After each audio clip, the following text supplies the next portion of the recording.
Beb, kalau pakai masker hendaknya dari kanan dulu atau kiri dulu? Lantas apa hukumnya dalam Islam?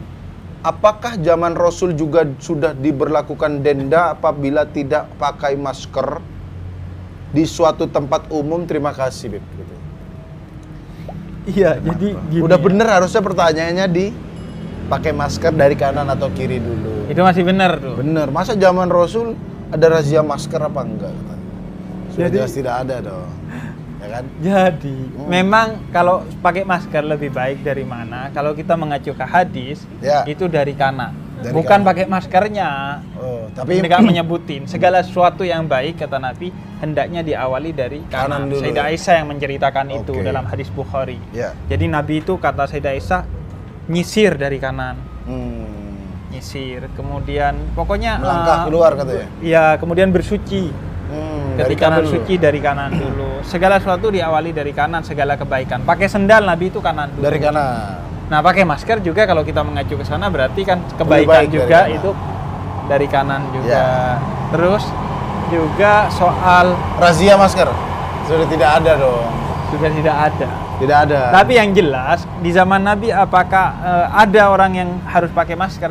Pokoknya segala sesuatu yang sifatnya baik bagi urusan dunia dan akhirat itu Ya. pasti diperintahkan oleh Nabi. Termasuk misalnya Nabi ada zaman sekarang, Ya. pasti Nabi memerintahkan untuk pakai nyuruh masker. pakai masker ya. Karena untuk menyelamatkan diri Untuk kita kebaikan dan yang penting. menyelamatkan masyarakat. Segala sesuatu yang mengganggu kata Nabi dalam hadisnya itu berdosa. Berdosa. Nah, tidak pakai masker itu Anda bukan hanya mengganggu, Tapi Anda sodakoh COVID-19. Jangan sodakoh COVID-19. membantu menyebarkan ya berarti ya. Jadi Kamu itu. mendukung kesehatan itu, dan bukan hanya COVID-19. Apapun penyakit apapun. Anda sakit flu, Ya. ya pakai masker seharusnya. Itu dapat pahala ketika diniatkan untuk menjaga orang mencegah lain. penularan gitu ya. Iya. Mau tanya Beb, apa hukumnya masjid mengumumkan kas puluhan juta yang terdengar oleh orang yang kelaparan? Wow. Kan memang itu masjid kalau mengumumkan agak kenceng tuh. Udah tahu kampungnya kelaparan gitu. Gimana tuh Beb hukumnya Beb? Ya, gini dulu deh. Ya. Pertama, orang sering salah paham soal riya. Seolah-olah kalau kalau menampakkan diumumkan, sedekah, ya. mengumumkan itu pasti riya. Ya, Padahal enggak.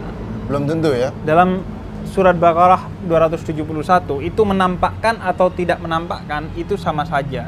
Yang penting tidak riya, karena riya itu kondisi hati. Ada orang yang menampakkan niatnya untuk memotivasi orang lain agar ikut bersedekah. Atau Anda misalnya bikin donasi di satu platform, Ya. ngajak orang lain. Bukan Itu berarti nggak langsung- mungkin ditampakkan, nggak mungkin nggak ditampakkan kan, Ya, harus ya. ditampakkan. Maka itu nggak apa-apa, asalkan niatnya memotivasi orang lain. Pokoknya niatnya positif. Ya. Dan memang tidak ada hati itu yang sombong. Memang. Tapi walaupun disembunyikan, Tapi kalau dia tapi niat Anda sombong, merasa, wah kalau nggak saya bantu mati nih orang. Anda bukan hanya sombong, Anda syirik. Ngerasa rezeki orang tergantung kepada Anda. dirasa dia yang menyelamatkan Iya. orang ini. Jadi Oh. bukan soal menampakkan atau tidak menampakkan. Iya, iya, iya. Nah, tapi begini. Problemnya kalau itu di beneran, masjid ya diumumkan. di masjid diumumkan kas puluhan juta atau ratusan juta, padahal ada orang yang berarti gak jauh dari masjid tuh kan, Iya, dia dengar. misalnya di daerah situ Iya, kedengeran. padahal tetangga itu 40 kanan kiri depan belakang itu tugas kita untuk mensejahterakannya. Kalau kita punya kelebihan harta, Iya, iya. itu tetangga manusia padahal. Dan tetangga itu zaman dulu kanan kiri depan belakang. Tapi kalau sekarang kan ada atas bawah juga, 40 atas 40 ke bawah kalau Apa di itu? apartemen. Iya juga ya. Zaman Rasul nggak ada apartemen, Nggak ada jadi kanan apartemen. kiri Makanya depan kanan belakang. kiri, sekarang atas bawah ya. Nah itu tugas kita kalau kita sejahtera untuk membantu mereka untuk makan. Itu kita aja, rumah kita aja tetangganya harus sejahtera. Apalagi rumah Allah, masjid. Maka tetangganya itu harus sejahtera. Kalau ada beneran masjid punya kas puluhan juta, Apalagi tetangganya Apalagi nggak diumumkannya. diurusi ekonominya. Sumbangan Jumat kali ini 200 juta rupiah. Di sebelah kan, oh, 3 hari lapar. Harusnya Agak masjid kurang. juga ngurus. Apakah apabila ada seorang ahli maksiat meninggal lalu dikubur, maka dia akan mendapatkan siksa kubur? Tapi kalau ahli maksiat ini matinya kecemplung laut, dan jasadnya tidak ditemukan sehingga dia tidak dikubur, apakah dia akan mendapatkan siksa laut? Mungkin dimakan ikan pesut Anda ya. Tapi ini menarik ya. Maksudnya ada orang yang menganggap kalau siksa kubur kan karena dikubur. Iya.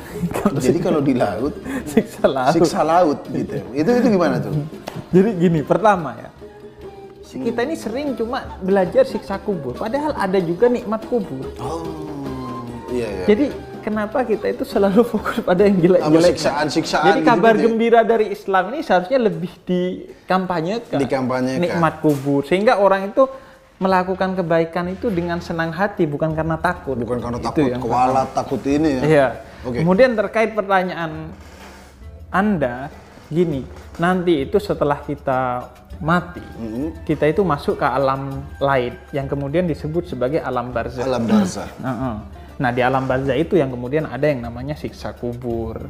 Oh. Nah, itu ulama kemudian mengatakan siksa kubur itu terkait dengan ruh. Kalau ruhnya kan mau mati di laut, kecemplung, mau di udara, mau di mana aja, ruhnya tetap. Jadi nggak ada masalah, tetap kena siksa kubur. Tapi juga jasadnya juga disiksa nanti. Nah, kalau kecemplung atau dibakar sehingga jadi abu gimana? Allah menciptakan alam semesta ini bisa menciptakan Anda dulu dari tidak ada loh, menjadi ada, apalagi dari abu dirangkai lagi. Bisa. Itu bisa. Oh, jadi jangan Anda mentang-mentang. Jadi jangan bayangkan kemudian Anda akhirnya karena saya ahli maksiat, saya cari matinya tenggelam aja atau agar gak kena siksa kubur. Dibakar aja. Coki niatnya bisa. begitu, Coki. Dibakar. Dia bilang, gua kalau mati dibakar kan, biar nggak kena siksa kubur. Dia belum tahu kalau nanti dikumpulin lagi, Anda akan menjadi Coki lagi. Masih bisa nggak nada-nada di alam barzah, Coki? Masih bisa nggak Anda saat dipecut malaikat? Bisa nggak? Masih bisa tidak kamu, Coki? Iya, jadi nanti di neraka pun begitu. Ada orang yang disiksa, kemudian sampai dia habis, dihidupkan kembali, disiksa lagi. Jadi cuma saya ini kurang happy gitu ngomongin siksa-siksa. Iya. Jadi mending kita ngomongin yang nikmat-nikmat saja. Oh, yang nanti di nikmat sana orang senang. mendapatkan kebaikan. Okay. Dan juga nanti itu di hadis Nabi dikatakan orang yang salah satu hadis Nabi itu mengatakan salah satu orang yang terdengar siksa kuburnya kepada Nabi itu adalah orang yang adu domba. Suka mengadu domba. Sampai kedengeran di Nabi. Iya. Jadi Anda yang main Among Us di dunia nyata, ada orang main Among Us di dunia nyata. Jadi mengadu domba. Di dunia nyata. Jauh masa siksa kubur gara-gara main Among Us ya. Mau tanya, boleh nggak tempat ibadah pakai panglaris biar jemaahnya rame terus?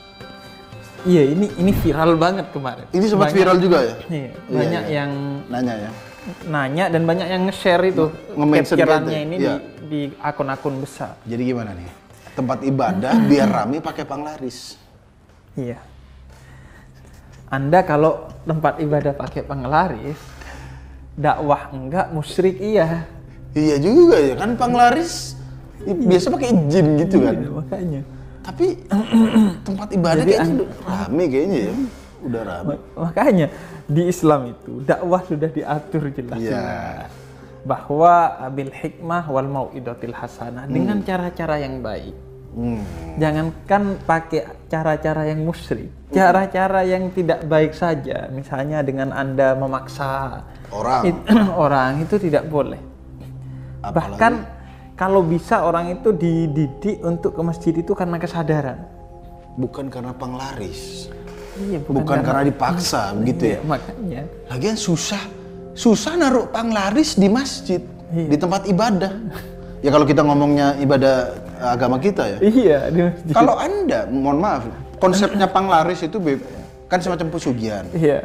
Kalau ditaruh di warung, itu misalnya kalau nggak salah ada jin, itu nanti orang tuh bisa kayak nggak tahu pengen berhenti di situ aja, pengen noleh gitu.